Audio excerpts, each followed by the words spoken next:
Hello, my name's Nicola Charles and I have questions for Australian parents.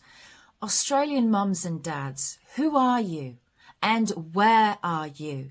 There is an active attack on not just your children's freedoms, but also their ability to learn. What I consider to be happening is abuse 101.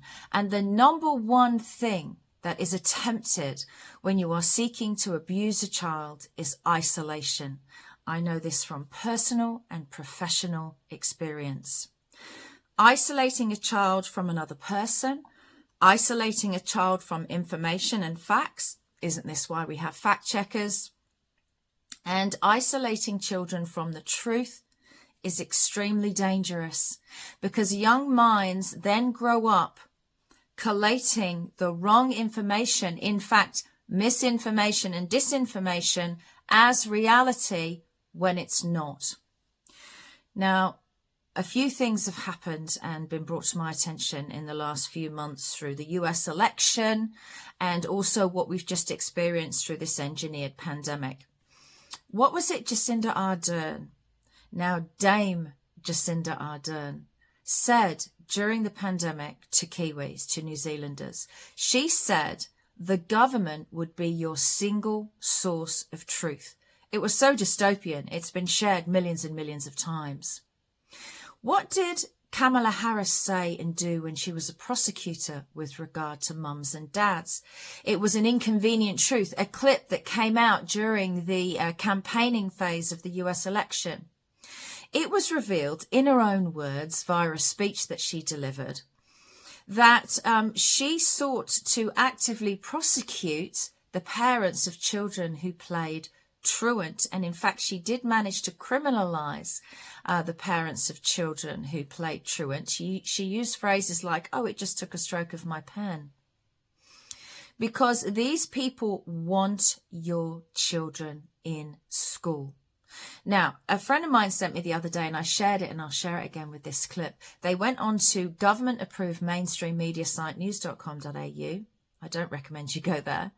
And to check finance news to see if the Trump election would affect inflation and finance in Australia.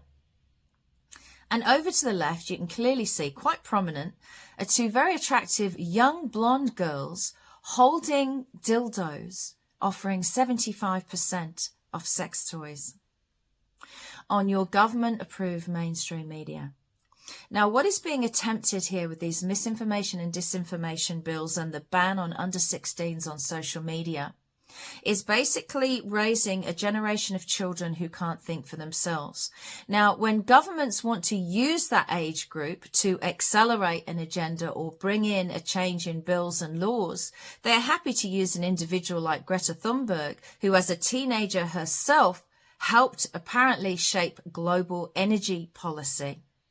They also said during the pandemic, the federal Australian government, that 5-year-olds and up could decide for themselves, without parents getting involved, that they could become a medical experiment and receive an mRNA injection. Now, they are also seeking for 5-year-olds and up to be able to undergo gender-affirming surgeries and hormone treatments, again, without parental consent. In fact, it can be considered abuse if parents object to it. So this is moving you, parents, out of the equation, and isolation is how they're going to do it. Now, children mostly look at gaming stuff online, but they're not seeking to remove sites like Discord where children are able to share pornographic images. No, they're seeking to remove the sites that are heavily censored from their lives, like X and Instagram and Facebook, which are not only heavily censored, and I, again, know this from personal experience, but they're also fact-checked. We all know about the fact-checkers. So now we can't trust the fact-checkers to tell our children that, oops, something's wrong in this post. No, they want them off those sites because then they will get outside information, outside truth, logic, fairness, the law, the Constitution, and that's not what they want. They want to criminalize children who don't go to school, at least their parents. They want to make sure that government curriculums are the single source of truth.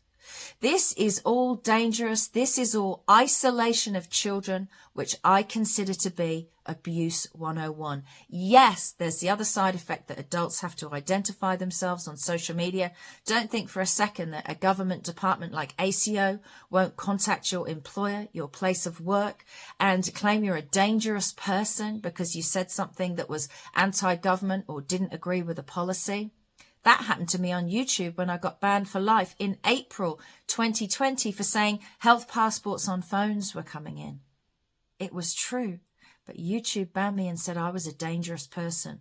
How are you adults going to feel? Is that the only time you're going to stand up? When this affects your employment? When you're shut down because your employer gives you an official warning and says if we find out that you've posted against the government again online, you're fired? These are our kids. These are our children. We cannot allow them to only access truth that is approved by the federal government that come along with discounted dildos.